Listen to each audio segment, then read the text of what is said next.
వివాదాలేనా లసి bye బాబు x ray తీసుకో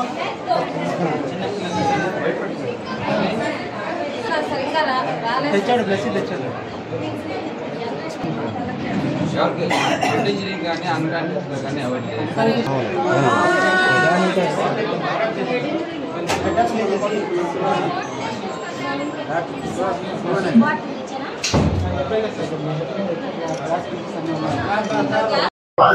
ఈ రోజున కావలి నియోజకవర్గంలోని కావలి పట్టణ పరిధిలో ఒక దురదృష్టమైనటువంటి సంఘటన.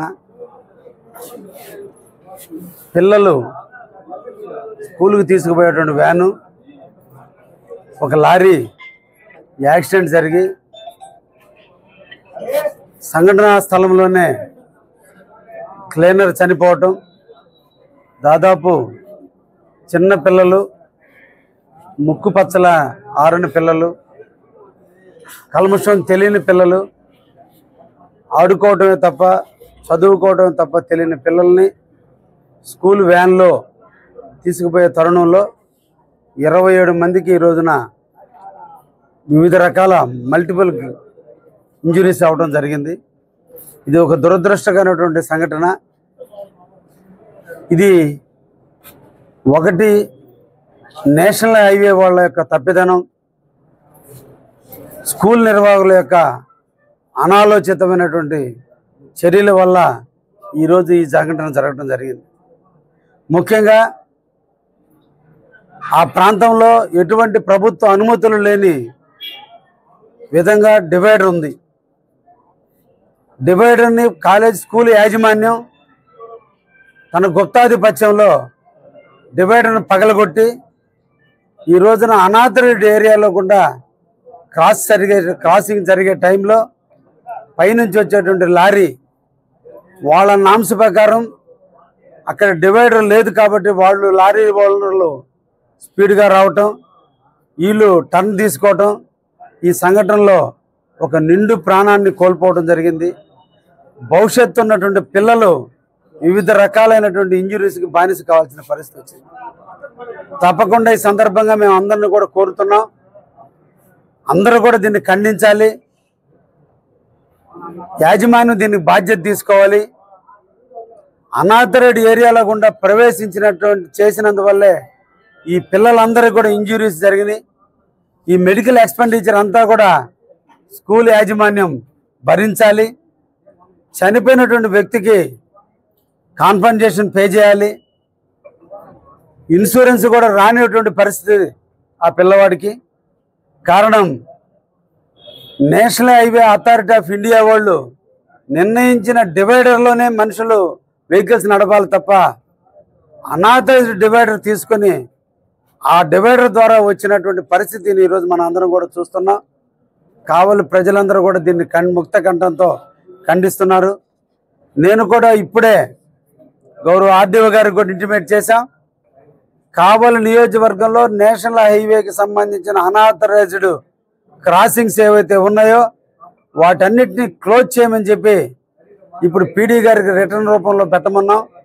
నేను కూడా ఈ రోజున పీడీ గారిని పర్సనల్గా కలిసి ఈ రోజున మద్దురుపాడులో అనాథరైజ్డ్ డివైడర్స్ ఉన్నాయి, పలు యాక్సిడెంట్ జరిగినాయి, పోయినసారిలో చాలామంది చనిపోవడం కూడా జరిగింది.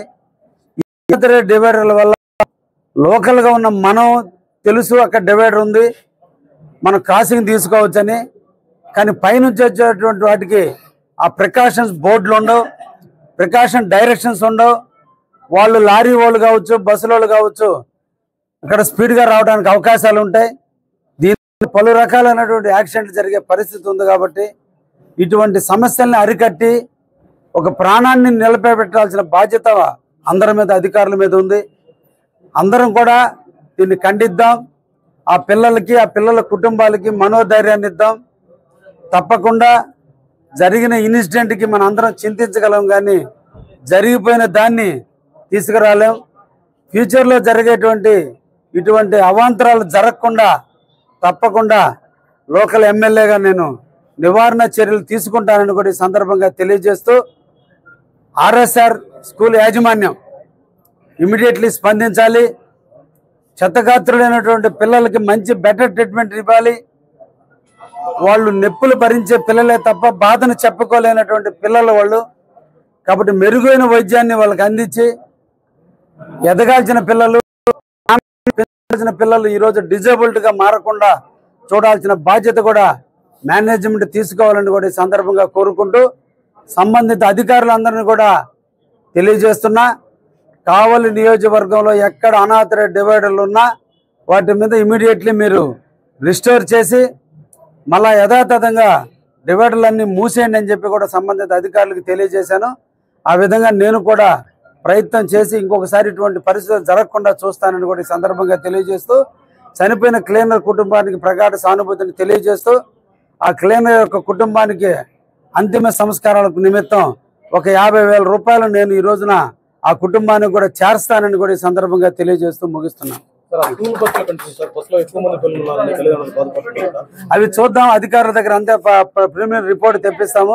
ఎంతమంది స్కూల్లో పిల్లల సీటింగ్ కెపాసిటీ ఎంత, ఆర్టీ వాళ్ళు ఎంత పర్మిషన్ ఇచ్చున్నారు, ఎంతమంది పిల్లల్ని ఎక్కించుకొని తిరుగుతున్నారు అనే విషయాలన్నీ కూడా తెలుసుకున్న తర్వాత మాట్లాడతాం దాని విషయాలు.